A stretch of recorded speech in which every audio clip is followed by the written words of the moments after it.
नमस्कार दोस्तों, मैं हूं पुलकित मोहन सिंगला। दोस्तों, स्वागत है आपका हमारे चैनल में। दोस्तों, आज हम इस विषय में बात करेंगे कि कोई भी आपका परिजन अगर आपके साथ बहुत बुरा था और उसकी मृत्यु हो चुकी है, तो हम क्या उसके से जुड़ी हुई कोई भी चीज़ अपने पास रखें या ना रखें?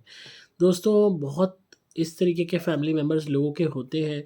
सपोज़ किसी का फ़ादर है बहुत मार-पीट करने वाला, गाली-गलौज करने वाला, अपनी बीवी को मारने वाला, बच्चों को प्रताड़ित करने वाला मर जाता है।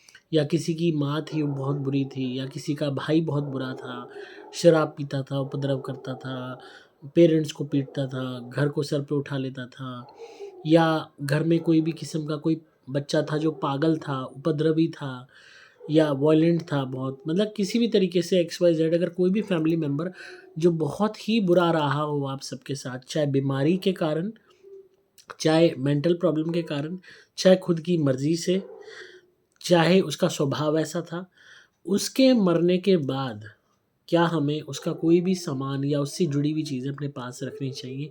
क्या हमें उस इंसान को याद करना चाहिए? दोस्तों, अपने आप में ये इतना महत्वपूर्ण विषय है जो लोग नहीं समझ पाते, और अगर आप ये समझ लें तो एटलीस्ट ये है कि उस इंसान के जाने के बाद आप प्रताड़नाओं से बच सकते हो। बहुत लोग अपनी पूरी ज़िंदगी दुःख में काटते हैं, परेशानी में काटते हैं, ऐसे फैमिली मेंबर के साथ जो उन्हें दुःख देता है, मारता है, पीटता है, गाली देता है, चिल्लाता है, पैसे नहीं देता, घर में कलेश करता है, घर में उपद्रव करता है।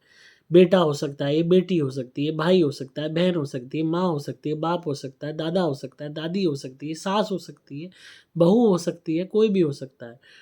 और जब वो इंसान मर जाता है, तो भले ही घरवाले चैन की साँस ले लेते हैं, पर उसके बावजूद भी उसका असर बना रहता है।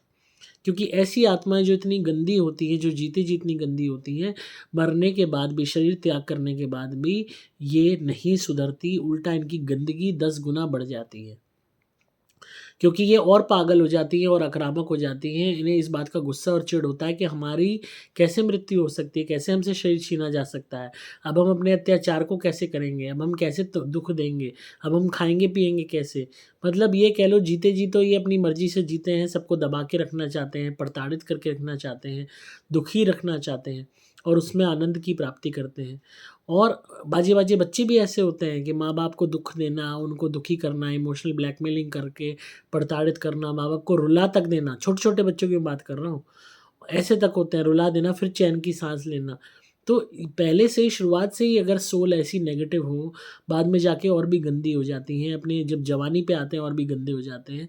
और अगर खुदा ना ख़ास्ता कभी इनकी अकाल मृत्यु हो जाए किसी की भी, तो मरने के बाद भी ऐसी आत्माएँ दुष्ट बनी रहती हैं, बुरी बनी रहती हैं, और घरवालों को प्रताड़ित करे बगैर नहीं मानती। इस बात को नोट कीजिए, बहुत इम्पोर्टेंट है ये एस्पेक्ट। होता क्या है कि घरवाले क्या कहते हैं, भैया वो चला गया, जैसा भी था, बुरा था, अच्छा था, कोई नहीं, ये जी, वो जी, अपने आप एक सॉफ्ट कॉर्नर सा बिल्डअप हो जाता है। माँ चाहे थी, सास थी, चाहे बहू थी ऐसी, चाहे बेटा था शराबी था, भई चला गया, बड़ा अच्छा था, ये था, वो था। तो एक वो एक सॉफ्ट कॉर्नर अपने आप बिल्डअप हो जाता है कि बंदा नहीं है तो उसकी याद आ रही है तो अच्छा है, ये वो है। पर आप नहीं जानते कि ऐसे लोग आसानी से पितर नहीं बनते, ऐसे लोगों की गति आसानी से नहीं होती, ऐसी आत्माएँ बहुत मुश्किल से ही गति पाती हैं, क्योंकि इनके बुरे कर्म इतने ज़्यादा हो चुके होते हैं कि इनको प्रेत योनि में भटकना ही होता है, और मैक्सिमम टाइम में ऐसी आत्माएँ प्रेत बनती हैं। प्रेत बन के घर में घरवालों को चुपचाप सता रही होती हैं। बाजे-बाजे केसेज़ में तो उपद्रव भी करती हैं, दिखाई देती हैं, सपने में आती हैं, या किसी पर्टिकुलर फैमिली मेंबर तक पे सवार हो जाती हैं।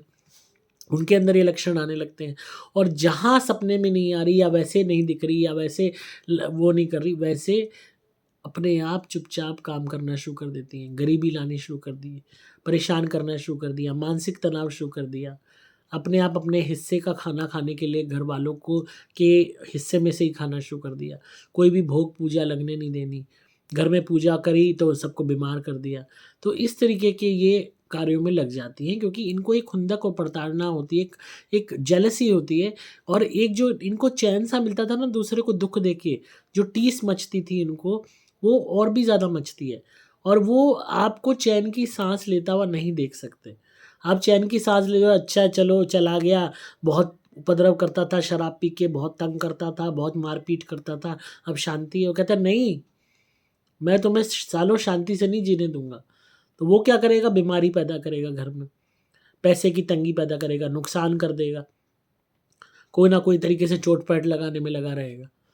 तो ये बात बहुत टाइम बाद लोगों को पता चलती है, जब धीरे-धीरे चीज़ें ज़्यादा खराब हो जाती हैं। आगे वंश नहीं बढ़ने देगा, कोई बच्चे पैदा होने वाले होंगे तो बच्चों को मार देगा, खा जाएगा उन्हें।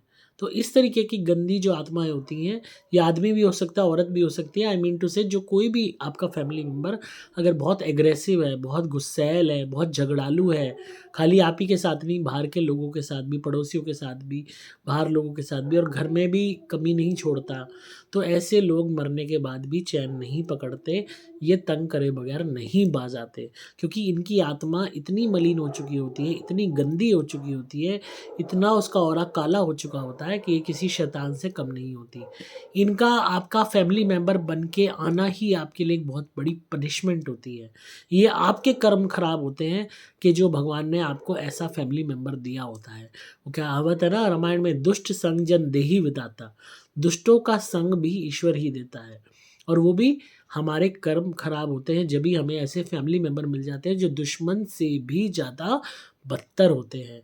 अब कहीं शादी हो गई, जहाँ शादी हुई वहाँ पति साला मार-पीट वाला है, तो वही वाली बात है, जिसके माँ-बाप ने ब्याह दी, वही कसाई के ही ब्याह दी।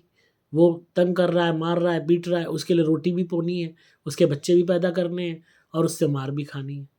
तो वही वाली बात है, तो ज़िंदगी जो नरक बन जाती है, तो ऐसे गंदे लोग जो मिलते हैं फैमिली मेंबर्स के रूप में या शादी के बाद, ये हमारे कर्म खराब होते हैं कि जो ऐसे पापी मनुष्य हमारे साथ लग जाते हैं। तो इनके मरने के बाद भी इनकी कुरीतियाँ नहीं जाती, तो इट इज़ रियली इम्पोर्टेंट कि इनके मरने के बाद इनका कोई भी सामान अपने पास ना रखा जाए। कोई भी आपके पास सामान है, सब इनका सामान डिस्पोज़ ऑफ कर दो, कपड़े, जूते, चप्पल सब कुछ, कोई भी इनका सामान आपने नहीं रखना। इनकी तस्वीर तक आप अपने पास मत रखिए, क्योंकि तस्वीर के माध्यम से आत्मा हमेशा जीवित रहती है, जागृत रहती है, एक्टिव रहती है किसी भी घर में। तो तस्वीर उनकी मत रखिए, तस्वीर के आगे किसी भी तरीके की जोत बत्ती मत कीजिए। इस तस्वीर को बंद करके कहीं रख दीजिए और बहा सकते हैं तो कहीं बहा दीजिए, पानी-वानी में, कपड़े भी दे दीजिए, दान में दे दीजिए। ऐसे लोगों का नाम भी लेना, इनके बारे में सोचना भी एक बेवकूफ़ी होगी। ऐसे इग्नोर कर दीजिए कि जैसे ये एग्ज़िस्ट ही नहीं करते। और जिस कमरे में ये रहते थे, उस कमरे को अगर आप चेंज कर सकते हैं, तो बहुत बढ़िया। उस कमरे में उसको पूजा रूम बना दो कमरे का, और अगर पॉसिबल नहीं है, तो अपने कोशिश करो कि उस कमरे को कम से कम यूज़ करो। उस कमरे में कोई ना कोई भगवान का छोटा-सा मंदिर ज़रूर बना दो, या रेगुलरली बैठ के, अगर मंदिर भी नहीं बना सकते, तो रेगुलरली बैठ के ऐसे कमरे में बजरंग बाण का पाठ कर लो 3 दफ़ा, या माँ दुर्गा सप्तशती का पाठ कर लो, या नवारण मंत्र का जाप कर लो। 1 माला कर लो या 3 माला कर लो, मतलब जहाँ भी ऐसे लोग जिस भी कमरे में, जिस भी बिस्तर पे रहते थे, या हॉल में भी रहते थे या रूम में भी रहते थे, तो वहाँ ज़्यादा से ज़्यादा भगवान का नाम लो। हमारी धुनी जो सुपर स्पेशल एक्स्ट्रा है, पूरे घर में घुमाने के बाद उस कमरे में पर्टिकुलर रूम में रख दो, जहाँ पे ये लोग रहते थे। ये आदमी या औरत जो भी था, जो बहुत गंदा था, जिसका रूम था, आपने पूरे घर में धुनी घुमाई, या सुपर प्लैटिनम धुनी है तो वो घुमाई, और आखिर में उस रूम में रख दी धुनी हमारी, और रूम बंद कर दिया और बाहर आ गए। तो अपने आप ऐसे गंदे फैमिली मेंबर की सोल अपने आप आपको छोड़ के चली जाएगी और आगे अपनी प्रेत योनि में बढ़ जाएगी। वो इधर आपको छोड़ के गई नहीं, इधर आपके काम बनने शुरू हुए नहीं। उसके निकलते ही, उसके कटते ही, आपके घर से आउट होते ही, आपके दुःख, दर्द भी जाते दिखाई देंगे आपको। अपने आप डिप्रेशन चला जाएगा, अपने आप काम बनने लगेंगे, अपने आप परेशानियाँ दूर हो जाएँगी। क्योंकि वो जो गंदी आत्मा जीते जी भी आपको सेध रही थी, मरने के बाद भी जो सेध रही थी, हमने उसी को गेट आउट कर दिया। तो इसीलिए उसका कोई भी सामान नहीं रखना, कोई भी चीज़ नहीं रखनी, कोई उससे मोह नहीं रखना, उसके बारे में सोचना नहीं है, उसके बारे में विचार नहीं करना, उसके बारे में बातचीत नहीं करनी, और पूरे घर में हमारी धुनी घुमा के सुपर स्पेशल एक्स्ट्रा या सुपर स्पेशल एक्स्ट्रा प्लैटिनम घुमा के आखिर में उसी के रूम में रख दो वो धुनी, टेबल पे या ज़मीन पे, और बाहर आ जाओ और दरवाज़ा बंद कर दो। अपने, और उसकी भले ही एग्ज़ॉस्ट या खिड़की खोल देना, अपने आप धुआँ बाहर जाता रहेगा। स्मोक से वो पूरी एनर्जी जितनी भी है उस गंदी आत्मा की, उसको भगा देगी। हमारी धुनी में शक्ति ऐसी है कि वो टिकने नहीं देती किसी भी प्रेत आत्मा को। तो जब आप ये रोज़ रिपीटेडली करेंगे तो आप देखेंगे कि आपके काम भी बनेंगे और वो फैमिली मेंबर की सोल अपने आप आपसे कोसों दूर चली जाएगी, अपनी प्रेत योनि में चली जाएगी और भूत प्रेतों में जाके लोट लपेट जो करे, वहाँ पे किलोल करे, वहाँ घूमे फिरे, कूदे फांदे, जो मर्जी करे, पर एटलीस्ट आपके जीवन से दूर हो जाएगी। और ये बहुत ज़्यादा इंपॉर्टेंट है और बहुत लोगों की फैमिली में ये होता है, लोग इस बात को समझते नहीं हैं, सॉफ्ट कॉर्नर में आ जाते हैं, पर वो ये नहीं जानते जो गंदी आत्मा होती है ना, कुत्ते की दुम होती है, वो कभी भी सीधी नहीं हो सकती, वो टेढ़ी ही रहेगी। वो आपको रुला के ही खुश होएगा, आपको रोता देख के ही उसको चैन आएगा, आपको हँसता हुए नहीं देख सकती वो ऐसी आत्मा। तो इसीलिए उनको आउट करने का ही सबसे बड़ा इम्पोर्टेंट तरीका ये है कि आप धुनी हमारी करें घर में और उस इंसान से जुड़ी हुई कोई भी याद अपने पास ना रखें। तो आई होप आपको आज की वीडियो पसंद आई होगी और आप धुनी मंगा सकते हैं सुपर स्पेशल एक्स्ट्रा या सुपर स्पेशल एक्स्ट्रा प्लैटिनम। आपको सिंपली मोबाइल नंबर 8130331007 पे व्हाट्सएप मैसेज करना होगा। नंबर दोबारा बोल रहा हूँ 8130331007। डिस्क्रिप्शन में आपको डिटेल्स मिल जाएंगी। आप वेबसाइट पर जाके भी धुनी ऑर्डर कर सकते हैं। कंसल्टेशन बुक करके मुझसे फ़ोन पे भी बात कर सकते हैं अपने केस के विषय में और तभी की तभी रेमेडीज़ ले सकते हैं। मैं हूँ आपका दोस्त पुलकित मोहन सिंगला।